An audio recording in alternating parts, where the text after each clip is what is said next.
ndax complot amul ci mbir ndax gisoo si loo xam ne ni am na loxo bu nekk si ginnaaw boo xam ne ni moom mooy orchestre mbir yi ba mu doxee ni ndax gisoo si complot. xam man gis naa ñu bari ñu naan suñ ma joxoon sama loxo ci kaamil ma waat ni ceci cela man dafa am lu may empêcher parce que dama xaw am laago parce que alkaati laa du ma ni complot la bu ñu àggee ci cëppaandaw bi bu ñu gisee ni complot la dinañ wax parce que quelquefois dañuy analyser benn affaire wut ci li tax ñu ni lii la bàyyi li tax ñu ni loolu la lu ko indi ci cadre complot enquête viol la enquête viol la bis yu bu ñu amee ay indices yi nga xam ni day xalaat loo ni complot la te amuñu on n'est pas en train d'enquêter ci complot kenn enquêtul ci complot thèse de défense la c'est-à-dire ñi nga xam ne ñoom la ñu tudd ñoo fi indi complot bugg nag léegi ñu àtte affaire bi ci boobu angle alors que affaire bi mooy Sonko ak Adji Sarr dañoo séq li nu séq moo tax Adji Sarr porté ka plainte Sonko nag am na séq na ñoom ñaar dañoo séq effectivement parce que man waxu Sonko laay wax waxuma waxu Adji Sarr loolu laa mën a jàpp am ci lu dëgër maa fa dem maase nan ma jour bi ñuy wax ni effectivement ndaw si bu ñuy wax ni dafa violé maase na ko kon séq nañu c'est un début de quelque chose bi nga xam ni suñ ci tegee waxu Adji Sarr dañuy am obligation leeral ko je ne sais pas ndax comprendre nga ma. mais bu ñu xoolee tam développement yi affaire yi am yëpp ak li ñu si wax yëpp ak tamit li nga xam te ni presque wax na ko si PV yi ndax tamit ku lay siif di nga yaakamte mu ñëw ndax bu ñëwee tamit boo na koy maas nekk ñaar di nga wax kenn ki mu génn may leen yéen ñaar. xam nga yooyu noonu yëpp tamit ay xam nga nit dafa lëndëm. am ngeen droit ñëpp am nañu droit dugg ci loolu mais d'abord damay may rek nga glisser foofu ma tontu la. ba dama lay bëgg yëgal ni enquête bi du loolu du loolu détail bi du loolu. ñi nga xam ne ñooy def enquête bi ñoom ñooy fournir dossier bi ba ñu xam lan moo ci dugg ci lu permettre ñu mën a wax viol dafa compliqué nit ñi ne nu fëgguñu bunt bi doorul fii kenn déggul mu yuuxu kenn ceci cela nit mën na violer jabaram. dëgg la. d'accord nga. d'accord na. nit mën na ànd ak nit ci contexte bi nga xam ni bu ñuy décrypter seen accompagnage bay ciy tudd viol dafay compliqué dafay doy waar. te loolu yàgg ci métier moo lay mën a permettre nga am patience su ni lu tax situation bi ñu am ko tey loolu la ñu war a régler ñun en tant qu'enquêteur lu tax situation bi ñu am ko diggante Sonko ak ndaw si ba mu àgg ci viol xëy na nag mën nañu jékki-jékki rek un élément extérieur surgir nga xam ni bu évident bu pertinent bu ni ndaw si dañ ko manipuler à ce moment dootuñu ko exclure dañ ko manipuler mais ça concerne elle ça ne concerne pas feewu Ousmane Sonko. feewu Ousmane Sonko dinañ ko analyser waat ci beneen angle bu politique bi ngeen bi tax ñu indi ci invoqué ci këfin bi dinañ ko analyser waat vous allez comprendre que lii défendre ko daf ma jaaxal premier viol Sénégal mu nekk affaire d'État maa ngi koy soog a gis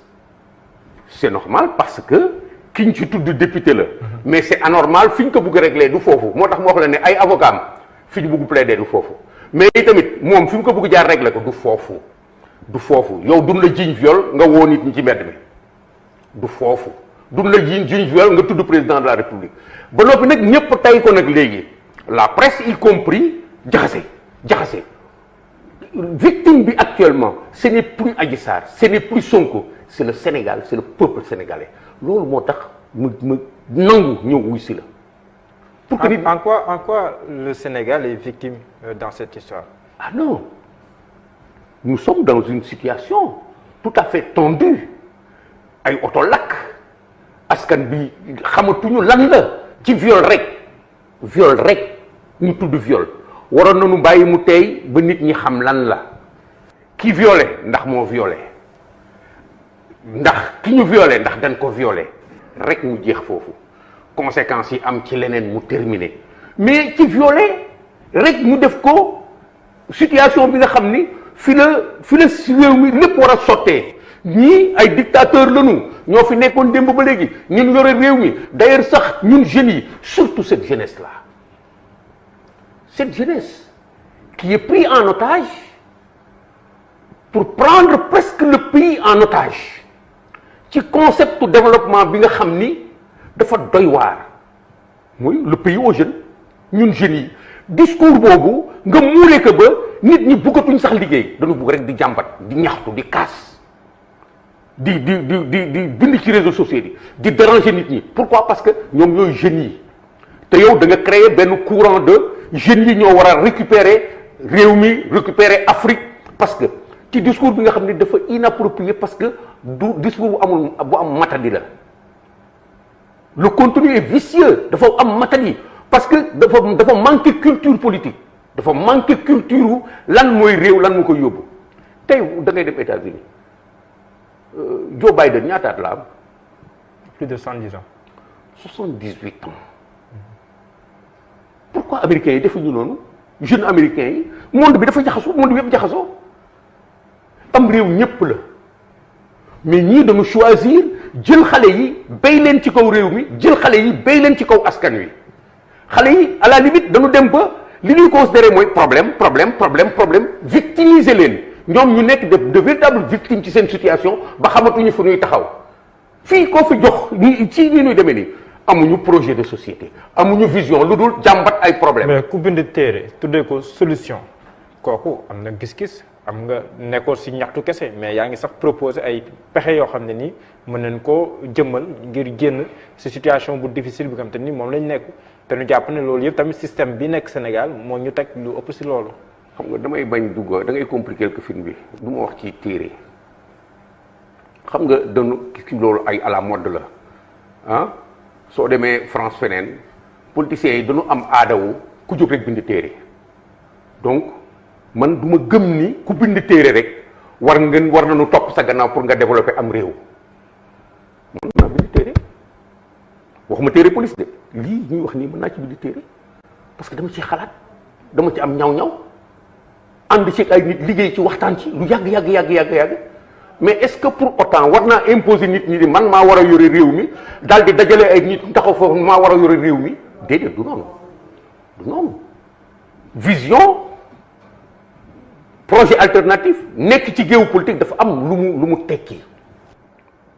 tey mënuñu xaar ñun li ñu bëgg imposer mooy su diw ñëwee réew mi changé su diw ñëwee réew mi développé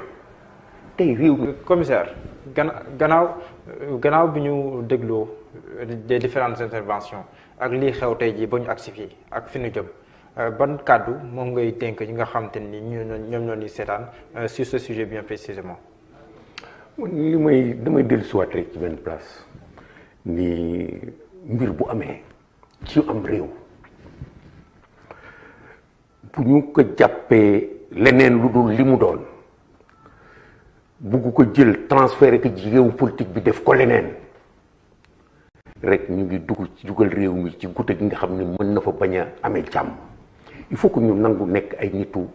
jàmm ñun ñëpp ñu tolloo en tant que sénégalais. ñenn ñi jàpp nañ ne nekk nitu jàmm mooy fu mu toll ni ñu woote pour mbir mi daal ñu xool nan lañ koy réglé neneen lu dul si wàllum yoon ñu bañ a topp Ousmane Sonko si wàllu am na ñu jàpp loolu xaw ma nag dégg nga ko nag. ñu réglé que neneen ñu dul ci wàllu yoon dina jafe trop te dina doon précédent bu dangereux ci ñu nangu yoon wi nga xam ni Ousmane Sonko ak ñoñam ñoo ñu fa dugal mooy ñu ni Ousmane Sonko lii. ñu ni complot la politique la ba tudd ci njiitu réew mi fi mu ko aj moo kowe tudd ci ñi nga xam ni moom mooy kujje gi fi nekk léegi ni kujje gi moo nekk au centre de ça dina jafe ñu fekki ko foofu régler ko problème bi foofu politique la ñuy wax donc dama bëgg ñu delloo si waat xel yi ku nekk ñu xool exactement lan mooy sa responsabilité pour ñu mën a jéggi man fenn laa doon d'accord ak Ousmane Sonko bu fekkee ni lii dal na ko mu wax ak ay ñoñam comme moom nangu na ni dem na ko mu wax ak ay ñoñam ni leen ay la yéwén dem naa fa wante baalu leen àq defaraat taxawaayam fexe ba génn ci lii mën a continuer ànd ak ñoom mais pas que ñu bugg forcer loxo sénégalais yi forcer loxo autorités yi ci ñu wutal ko solution fi mu ko samp moom mooy affaire bi du affaire pénal du affaire justice affaire politique la nan wax politique ñi koy fekk ci loolu. dafa war a jéggalu askan wi jéggalu ay ñoñam. man de su fekkoon dama koy xelal comme moom nangu na ni dem na fa te xel du tuut nit ñi ak li doon dëgg kenn mënoo ko inventé ci nit ñi da ngay d'accord ni dem nga fa te fi nga dem nit ñi may sa yow sa position mayu la nga dem fa war nga mën seet beneen taxawaay booy taxaw budul ni politique la kaay leen ko xeex woo nit ñi ci biti ñii jël ay xeet ñii jël ay briques ñuy lakk di dem seen yoon nga di nag par force débat politique la ñi ànd ak moom ci loolu dimbale wuñ ko